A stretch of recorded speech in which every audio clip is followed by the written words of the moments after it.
Hello मेरे बच्चों, welcome to वापस फौजी बैच। स्वागत है आप लोगों का फौजी बैच पे। मेरा नाम है श्रेष्ठ गुप्ता और मैं आप लोगों का नमन करता हूँ। नमस्ते, सत श्री अकाल, सलाम वालेकुम, वड़क्कम। आज हम एक नया चैप्टर पढ़ने जा रहे हैं जिस चैप्टर का नाम है icons and symbols of India. यहाँ पर ये दो शब्द आपने नए नए पढ़े जिसका मीनिंग शायद आपको पता ना हो। Icon and symbols of India.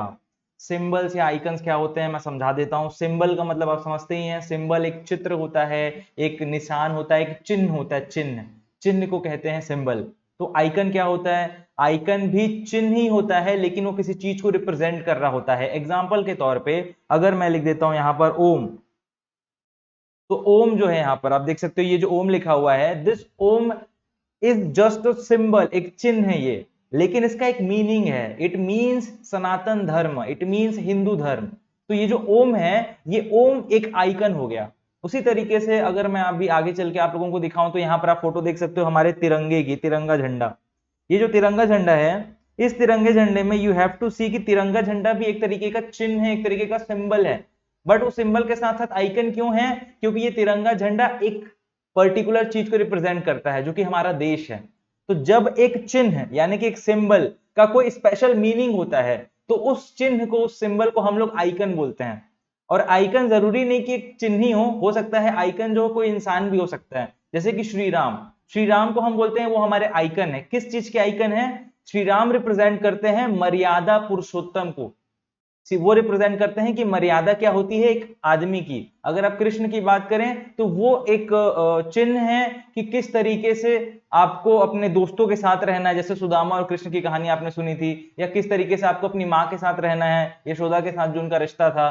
तो कोई भी इंसान जो होता है वो भी एक आइकन हो सकता है, क्योंकि वो एक चिन्ह है, वो कुछ रिप्रेजेंट कर रहे हैं। तो आइकन दोनों हो सकते हैं। एक सिंपल सा, जैसे यहाँ पर तिरंगा दिख रहा है, वो भी हो सकता है एक आइकन, या फिर एक इंसान भी आइकन हो सकता है।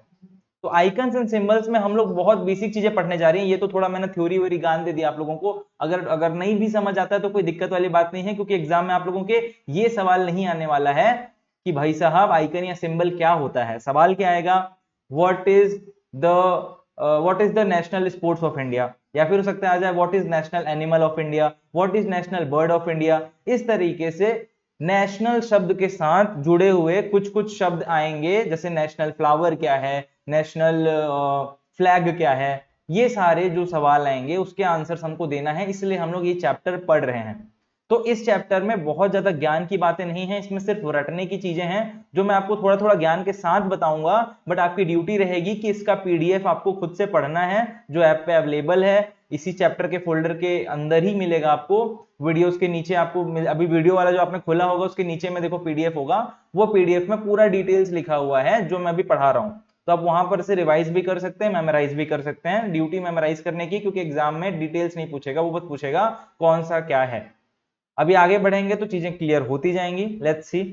अच्छा, यहाँ पर देखो ये बहुत सारे फोटोज है ना। टाइगर है, पीकॉक है, स्नेक है, ये सत्यमेव जयते। तो काफी लाइक इंटरेस्टिंग। जैसे पिछले चैप्टर में बहुत सारे पिक्चर्स थे ना, तो ये चैप्टर भी थोड़ा पिक्टोरियल है। लाइक पिक्चर्स बहुत दिखेंगे तो बड़ा इंटरेस्टिंग सा लगेगा, बोर नहीं होगे। आगे बढ़ते हैं। सबसे पहला आता है भारत का ऑफिशियल नाम। भारत का ऑफिशियल नाम। अब आप बोलोगे कि सर हमारे भारत देश के तो कई नाम हैं। हिंदुस्तान, इंडिया, भारत। अगर आप इजराइल नाम के देश में जाओगे तो वहां पर भारत को बोलते हैं होदू, HODU, होदू। आई नो काफी फनी नेम है, बट है। ठीक है। तो होदू है, हिंदुस्तान है, भारत है, इंडिया है। तो भारतवर्ष भी बोलते हैं कई लोग। तो भारत के इतने सारे नाम हैं। तो ये सारे नाम, अब जैसे मान लो फॉर एग्जांपल मेरा ही नाम आपको पता है, श्रेष्ठ भी नाम है और मेरे घर का नाम मोन्टू है। सौरभ सर का नाम सौरभ है और घर का नाम गोलू भी है। तो अगर मेरा नाम मोन्टू और श्रेष्ठ है तो मेरा ऑफिशियल नाम क्या है? मेरा ऑफिशियल नाम मोन्टू है या श्रेष्ठ है? श्रेष्ठ है, राइट। श्रेष्ठ Gupta is my official name. उसी तरीके से भारत जो है, जिसको हम लोग इंडिया बोलते हैं, उसका ऑफिशियल नाम क्या है? उसके इतने सारे नाम में से मेन नाम क्या है? वो मेन नाम है रिपब्लिक ऑफ इंडिया। सिर्फ इंडिया नहीं, याद रखना ऑफिशियल नेम क्या है? Republic of India. तो अगर सवाल आता है कि which is the official name of India, और फिर नीचे ऑप्शन दिया है A republic of India, B democracy of India, C India, D Bharat. तो ये चार अलग अलग ऑप्शंस आए। आपको लालच आएगा इंडिया में टिक करने का या भारत में टिक करने का, बट एक्चुअल में क्या नाम है? Republic of India. Republic of India क्यों बोलते हैं? क्योंकि रिपब्लिक का मतलब होता है ऐसा कोई भी देश, ऐसा कोई भी देश जो कॉन्स्टिट्यूशन फॉलो करता है, ऐसा कोई भी देश जो कॉन्स्टिट्यूशन फॉलो करता है उसको हम कहते हैं रिपब्लिक। तो भारत क्यों की एक रिपब्लिक इसलिए कहला रहा है क्योंकि हम कॉन्स्टिट्यूशन फॉलो करते हैं। ये क्या होता है कॉन्स्टिट्यूशन? कॉन्स्टिट्यूशन एक रूल बुक होता है जिससे पूरा देश चलता है। इसी बुक में लिखा हुआ है कि आदमी के पास राइट टू वोट है, कि आदमी को कोई भी मनमर्जी जेल में नहीं डाल सकता है, या आदमी के साथ क्या सही क्या गलत होगा, या क्या उसकी क्या फ्रीडम्स है, उसकी फंडामेंटल ड्यूटीज क्या है, उसकी फंडामेंटल राइट्स क्या है, जितना भी डिटेल है देश को चलाना कैसे है, वो सारे के सारे रूल्स किसमें लिखे हैं? कॉन्स्टिट्यूशन में। तो आप बोलोगे सर ये तो हर देश में होता होगा। नहीं, हर देश में कॉन्स्टिट्यूशन नहीं होता है। जहां पर भी स्पेशली राजा रूल है, जहां पर भी एम्पायर है, जहां पर किंग होते हैं, हमारे यहाँ पर किंग्स नहीं होते हैं। किंग वाला रूल पहले होता था। इंडिया में प्राइम मिनिस्टर होते हैं, प्रेसिडेंट होते हैं, हर 5 साल में हम लोग वोट देते हैं, हमारे वोट से वो नेता बनते हैं और हर 5 साल में चेंज हो सकते हैं। तो यहां पर हमको क्या समझ आता है कि हमारे देश के पास कॉन्स्टिट्यूशन है जो हमारे नेताओं को भी फॉलो करना है, हमको भी फॉलो करना है, पूरे भारत देश को फॉलो करना है। पर हर देश में ये कॉन्स्टिट्यूशन नहीं होता है। तो जहां पर ये कॉन्स्टिट्यूशन नहीं होगा उसको रिपब्लिक नहीं बोलेंगे। हमारे यहाँ फॉलो होता है इसलिए हम लोग बोलते हैं रिपब्लिक ऑफ इंडिया। तो ये बहुत छोटा सा चीज था, बट आप देखोगे तो ज्यादातर लोग इसके लिए अवेयर नहीं है। आप देखोगे तो इंटरनेशनली जब हमारा नाम लिया जाता है किसी भी ऑफिशियल काम में, यूनाइटेड नेशंस के बारे में मैं आपको लाइव क्लास में समझा चुका हूं, यूनाइटेड नेशंस यूएन, वहां पर भी जब आप जाओगे तो ऑफिशियल बातें क्या होती हैं? The Republic of India come on the stage and से समथिंग। ऐसा नहीं बोला जाता कि इंडिया, क्या बोला जाता है? Republic of India. तो that is our official name. आसान था। ये अपना प्यारा सा भारत दिख रहा होगा, है ना? ये इतना प्यारा लगता है मेरे को ये मैप ना, कि इस पे ऐसे दिल बनाने का मन कर रहा है। कैसे बनाते हैं? ऐसे ही बनाते हैं क्या? थोड़ा गड़बड़ हो गया, फिर से बनाता हूँ। अच्छा बना लूंगा यार, ऐसा नहीं है। पहले अच्छा था बचपन में, मैं भी आर्ट आर्ट में बहुत अच्छे अच्छे नंबर लाए हैं मैंने। हाँ ये तो लव फॉर इंडिया। आगे बढ़ते हैं इंडिया से आगे। उसके बाद आप देखोगे तो सेकंड जो आ रहा है वो है नेशनल फ्लैग। नेशनल फ्लैग के बारे में इसमें तो मेरे को ज्यादा डिटेल आपको बताने की जरूरत है नहीं, मुझे नहीं लगता है। हालांकि देखो मैं थोड़ा बहुत इंफॉर्मेशन आपके साथ शेयर कर दूंगा कि ये कलर क्या है, ग्रीन क्यों है, ये ऊपर वाला कलर ऑरेंज है कि रेड है कि क्या है, सारा बताऊंगा मैं। पर सबसे पहले इस नेशनल फ्लैग का नाम क्या है? तिरंगा। क्या नाम है? तिरंगा। ती से तीन और रंगा से कलर, यानी कि ट्राई कलर। तो इंग्लिश में क्या बोलेंगे इसको? तिरंगा को ट्राई कलर, ट्राई कलर, तिरंगा। ती मतलब तीन, रंगा मतलब रंग, तीन रंग वाला तिरंगा, यानी कि ट्राई कलर। ट्राई मतलब तीन, कलर मतलब रंग। तो ट्राई कलर या तिरंगा हमारा नेशनल फ्लैग है। कैसा दिखता है? कुछ इस तरीके से दिखता है। ये तो मैं जान रहा हूं कि सबने देख रखा है, बचपन से देखा है। हर इंडिपेंडेंस डे में आप देखते होगे, हर रिपब्लिक डे में ये देखते होगे। तो ये जो आपका नेशनल फ्लैग है, यहां पर आपको 3 कलर दिख रहे हैं। अब आप बोलोगे सर मेरे को तो 4 कलर दिख रहे हैं, है ना कुछ होशियार बच्चे होंगे जो बोलेंगे 4 कलर दिख रहा है। कौन कौन से 4 कलर? आप बोलोगे कि सर एक ये ऊपर वाला, एक ये व्हाइट वाला, एक ये ग्रीन वाला, एक ये ब्लू वाला। लेकिन हम यहाँ पर बात कर रहे हैं स्ट्राइप्स की। हम बात कर रहे हैं स्ट्राइप्स की। स्ट्राइप किसको बोलते हैं? ये जो रेक्टेंगुलर बना हुआ है ना, this is 1 stripe, this is second stripe, this is third stripe. तो 3 स्ट्राइप्स अलग अलग कलर के हैं। तो हम उस 3 कलर्स की बात कर रहे हैं। हम बीच में जो चक्र या सर्कल बना है उसके बारे में बात नहीं कर रहे हैं। ये बीच में जो गोला बना हुआ है ये क्या है, ये भी मैं समझाऊंगा अभी थोड़ी देर में। पहले ये तीनों रंग को देख लेते हैं, इनके नाम देख लेते हैं क्या क्या है। ये जो सबसे ऊपर वाला है, this is saffron, this is saffron. ये सैफरॉन को हम हिंदी में बोलते हैं केसरिया, केसरिया। तो आपने वो गाना भी सुना होगा ना कि केसरिया तेरा रंग है पिया वही वाला केसरिया है, ठीक है। तो ये सैफरॉन है, केसरिया है। उसके बाद आप देखोगे तो ये तो आप जानते ही हो व्हाइट कलर है, इसमें तो कुछ बताना है नहीं, ये व्हाइट कलर है। और फिर आप देखोगे तो ये ग्रीन कलर है। तो नीचे के तो दोनों आपको पता ही थे, व्हाइट और ग्रीन। आपको बस ऊपर का शायद नहीं पता होगा, आप ऑरेंज सोचते होगे या रेड सोचते होगे, बट दैट इज सैफरॉन, केसरिया, ठीक है। अब यहां पर ना आप देखो एक तरीके से तो ये तीनों का एक ना एक मीनिंग है। क्या मीनिंग है? अगर आप देखो तो केसरिया जो रंग है वो ब्लड जैसा रंग दिखता है, मतलब ब्लड का थोड़ा रंग होता है। तो ये केसरिया रिप्रेजेंट करता है हमारे फ्रीडम फाइटर्स जिन्होंने अपनी शहीदी दी, जिन्होंने अपने आप को शहीद कर दिया, अपनी जान की कुर्बानी दे दी हमको आजाद करने के लिए। तो उनके रेस्पेक्ट में ये केसरिया रंग है। व्हाइट रंग है पीस के लिए, पीस आप समझते हो शांति के लिए, शांति का रिप्रेजेंटेशन कौन से कलर से होता है? सफेद रंग से। आपने मूवीज वगैरह में देखा होगा ना कि अगर आपको युद्ध में आप हार मानते हो या शांति चाहते हो तो सफेद झंडा दिखा देते हो। तो सफेद is the representation of peace, शांति। और लास्ट में ग्रीन जो है वो हमारे देश की ग्रीनरी को, एग्रीकल्चर को दिखाता है, क्योंकि भारत में आप आज भी देखोगे तो 50% से ज्यादा लोग एग्रीकल्चर में जुड़े हुए हैं, किसान हैं। और अगर आप देखोगे आजादी के टाइम पे तो I think 70 to 80%, may be 90% लोग एग्रीकल्चर से जुड़े हुए थे। तो उस टाइम के हिसाब से ये झंडा बनाया गया था, तो उस टाइम पे ग्रीनरी दिखाना भी एक बहुत इंपॉर्टेंट चीज था। हालांकि कई लोग इसको रिलीजन पे भी जोड़ देते हैं, रिलीजन वाला एस्पेक्ट भी बता देता हूं मैं आप लोगों को। हो सकता है, देखो एक्चुअल में जो मैंने बताया है वो ऑफिशियल स्टेटमेंट है गवर्नमेंट का, कि गवर्नमेंट ये तीन वही चीज बोल रही है जो मैंने अभी आपको बता दिया। लेकिन कुछ लोग ऐसा मानते हैं कि ग्रीन कलर रिप्रेजेंट करता है मुस्लिम्स को और केसरिया रंग रिप्रेजेंट करता है हिंदूज को, क्योंकि ये थोड़ा लगता भी वैसा ही है। आप खुद देखना, रिलीजन वाइज आप देखोगे तो इंडिया में हिंदू जो होते हैं उनके लिए केसरिया रंग बहुत इंपॉर्टेंट माना जाता है, तो वो केसरी केसरी केसरी कलर को अपना इंपॉर्टेंट मानते हैं। और जो मुस्लिम्स होते हैं वो ग्रीन कलर को अपना रिलीजियस कलर मानते हैं, अपना धर्म का कलर मानते हैं। तो कई लोग ऐसा बोलते हैं कि फ्लैग में रिलीजन के नाम पे, बट आपको ऐसा नहीं बोलना है, क्योंकि जो ऑफिशियल स्टेटमेंट गवर्नमेंट का आया है हम उसी को फॉलो करेंगे, क्योंकि हमको प्रॉपर जो ऑफिशियल चीजें वही करनी है ना, ऐसे फालतू की बकवास नहीं करनी है। व्हाट्सएप पे कोई आ गया मैसेज तो वो नहीं पढ़ना है, हमको जो गवर्नमेंट ने बताया हमको वो देखना है। तो हमने बोला केसरिया, सेफ्रॉन, व्हाइट और ग्रीन। अब जो चौथा कलर आपको दिख रहा है, जिसके लिए कोई कुछ बच्चे बोल सकते हैं कि सर तिरंगा नाम क्यों है, चौरंगा क्यों नहीं है, है ना? तो चौरंगा नहीं है क्योंकि तीन स्ट्राइप्स हैं, तीन स्ट्राइप्स के बेसिस पे नाम रखा गया है। बीच में एक सर्कल है जो ब्लू कलर का है, ये जो ब्लू कलर का आपको सर्कल दिख रहा है, this circle is known as Ashoka चक्र।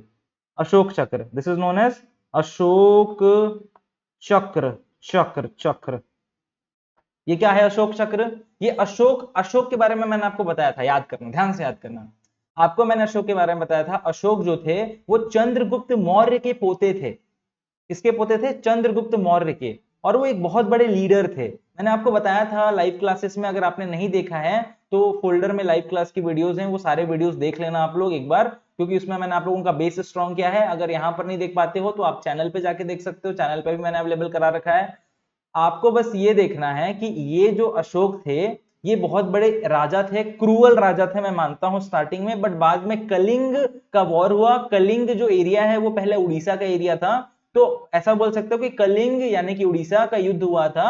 बाकी एरिया के जो राजा थे अशोका, अशोक लगभग भारत के आधे से ज्यादा राज्य के का किंग बन चुके थे उस टाइम पे।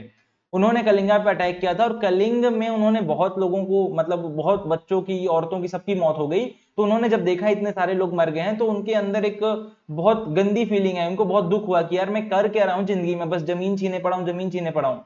तो फिर वो बाद में उन्होंने युद्ध युद्ध त्याग दिया, वो बुद्धिस्ट बन गए और उन्होंने बोला कि मैं यहाँ पर से मैं अब से अहिंसा करूंगा, मैं अब से पैसिफिस्ट बन जाऊंगा, मैं कोई लड़ाई झगड़ा कुछ नहीं करूंगा। तो अशोका जो थे जब वो सुधर गए, सुधरने के बाद उन्होंने बहुत बड़े बड़े साइंटिफिक चीजें की, बहुत सारा इंजीनियरिंग में हेल्प किया, बहुत सारे पैसे फंड किए डैम बनाने के लिए, एग्रीकल्चर इंप्रूव करने के लिए, एजुकेशन के लिए। तो इन सब में उनका, उन्होंने एक चिन्ह बनाया था, ठीक है? अभी मैं दिखाऊंगा आप लोगों को उस एक प्रॉपर, मैं बताऊंगा क्या है वो, ठीक है? अभी मैं बोलना नहीं चाह रहा हूं क्योंकि आगे आप लोगों के लिए वो सरप्राइज है। तो वो जो एक सिंबल था, उस सिंबल में एक छोटा सा पार्ट था अशोक चक्र। तो ये अशोक चक्र उन्हीं का चक्र है, उन्हीं का रिप्रेजेंटेशन है, जो अशोक थे हमारे राजा। तो ये अशोक चक्र को ही क्यों यहां पर डाला? क्योंकि ये अशोक चक्र कहीं ना कहीं ये रिप्रेजेंट करता है कि भारत एक यूनाइटेड रहा है पहले से। क्योंकि अशोक आए थे लगभग 200 लगभग 2000 2500 साल पहले।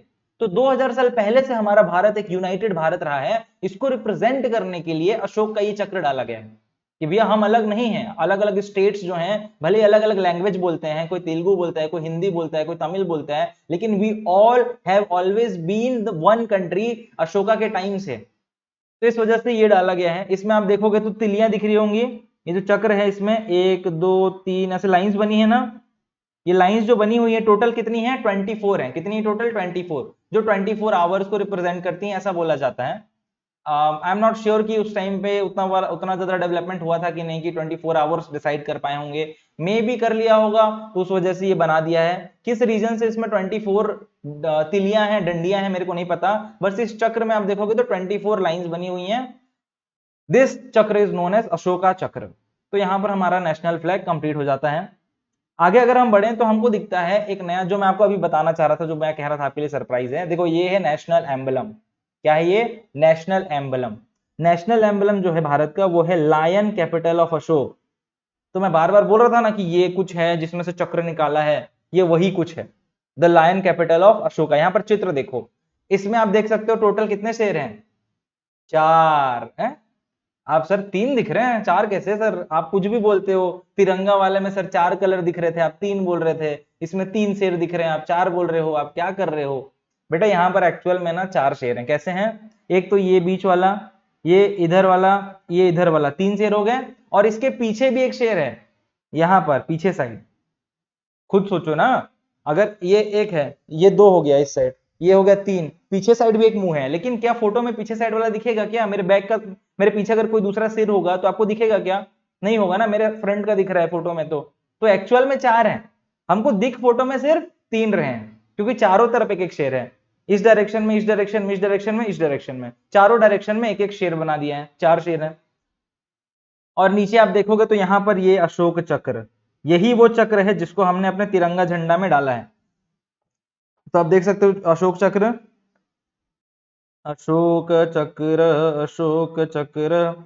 ठीक है। और ये अशोक चक्र के अगल बगल में जानवर हैं, जैसे यहाँ पर घोड़ा बना हुआ है, यहाँ पर आपका बैल बना हुआ है, और नीचे लिखा हुआ है एक शब्द, सत्यमेव जयते। तो ये काफी इंपॉर्टेंट है, क्योंकि ये शब्द भी अभी अगले स्लाइड में आएगा। अभी आप देखोगे सत्यमेव जयते क्या है। ये सत्यमेव जयते का मतलब होता है सत्य की जय हो, कि हमेशा सत्य ही जीतेगा। सच जो है, ट्रुथ जो है, ट्रुथ ही हमेशा जीतेगा, सत्यमेव जयते। ठीक है। तो ये लायन कैपिटल ऑफ अशोक बहुत फेमस है। अभी रिसेंटली मोदी जी ने ना लायन कैपिटल को थोड़ा सा चेंज किया है। कैसे चेंज किया था? जैसे यहां पर देखोगे आप, तो ये जो जो शेर थे पहले, जो इसमें शेर दिखाते थे अपन ना, इंडिया के जो भी मूर्ति बनते थे, ये वाले लायन कैपिटल ऑफ अशोक वाले जितने भी मूर्तियां बनती थी, उसमें शेर एकदम चुपचाप सीधा खड़े रहता था। लेकिन इस बार मोदी जी ने जो बनवाया है उसमें शेर दहाड़ रहा था।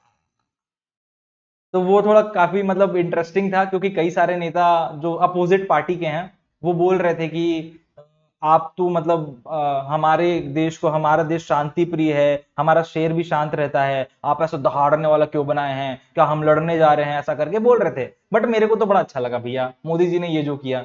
भैया अशोका, अशोका द ग्रेट का है ये चक्र, उसमें शेर को ऐसे बना रखा है। ऐसे शेर, शेर ऐसा होता है क्या? पड़ा रहता है कि शेर दहाड़ता है ना? तो ये Ashoka, lion capital of Ashoka है। सवाल क्या है इसका? National emblem. तो आएगा अगर what is the national emblem of India, आपको ये same to same line option को चूज करना है। ठीक है। Lion capital of Ashok. आपके एग्जाम में 4 ऑप्शंस आते हैं हर सवाल पे। ठीक है। आपको एबीसी, आपको सब्जेक्टिव नहीं है, आपको लिखना नहीं है पूरा, ये सब ऑप्शंस आएंगे। बोलेगा what is the national emblem of India, फिर 4 ऑप्शन दिया रहेगा ABCD, आपको उसमें से चूज करना होगा कौन सा। आगे बढ़ते हैं। नेशनल मोटो, नेशनल मोटो। देखो अभी ये जो वीडियो है ना, इस वीडियो में आपको ना बहुत नए नए शब्द मिले, जैसे नेशनल एम्बलम मिला, नेशनल मोटो मिला, है ना? आपने देखा लायन कैपिटल ऑफ अशोक देखा।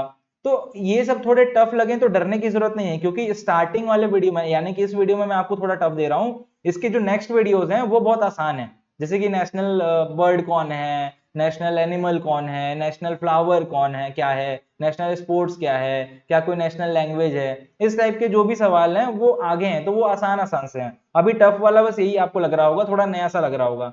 तो नेशनल मोटो जो है इंडिया का, वो क्या है? सत्यमेव जयते। वही, अब ये सत्यमेव जयते कौन है? ये वही सत्यमेव जयते है जो यहाँ नीचे पे लिखा हुआ है। तो भारत में सब कुछ, तीनों चीजें इससे ली गई हैं। क्या क्या 3 चीज?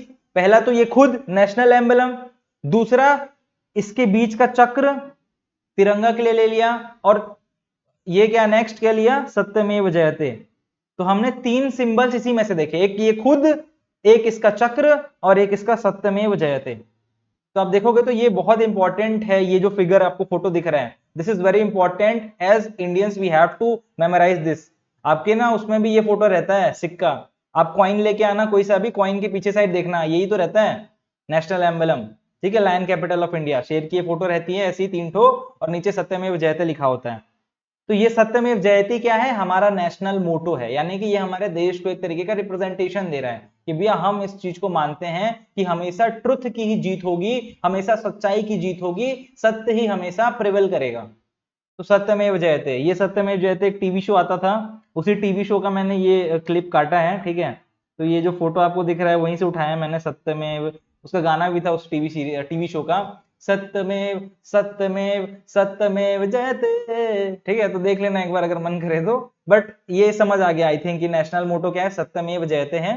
हिंदी में भी आप लिख सकते हो इसको, यहाँ नीचे फोटो में हिंदी में दिया है, ऊपर में इंग्लिश में लिखा हुआ है, दोनों शब्द तो एक ही हैं, सत्यमेव जयते, और ये शब्द एक्चुअल में संस्कृत के हैं, ठीक है, हिंदी के शब्द नहीं, संस्कृत के हैं, सत्यमेव जयते। तो यहाँ पर आप लोगों का ये वीडियो कंप्लीट होता है। नेक्स्ट वीडियो में हम लोग बहुत सारे और डेटा पढ़ने वाले हैं, तो डोंट वरी अबाउट इट, बहुत मजा आने वाला है। अभी तक तो थोड़ा बहुत कॉम्प्लेक्स था, वो तो हमने पढ़ ही लिया, तो टफ चीजें हट गई इस चैप्टर की, अब थोड़ी सी इजी चीजें आने वाली हैं। मेमोराइज करने का ज्यादा आपको कोशिश करना है, ज्यादा रटने की जरूरत है, जितना भी ज्ञान दिया वो तो आपको याद हो ही गया होगा, इतने अच्छे से आपको बताया। तो ठीक है, फिर मिलते हैं अगले वीडियो में, तब तक के लिए देखते रहिए, मुस्कुराते रहिए, श्रेष्ठ सर की क्लास। टाटा, जय हिंद, बाय।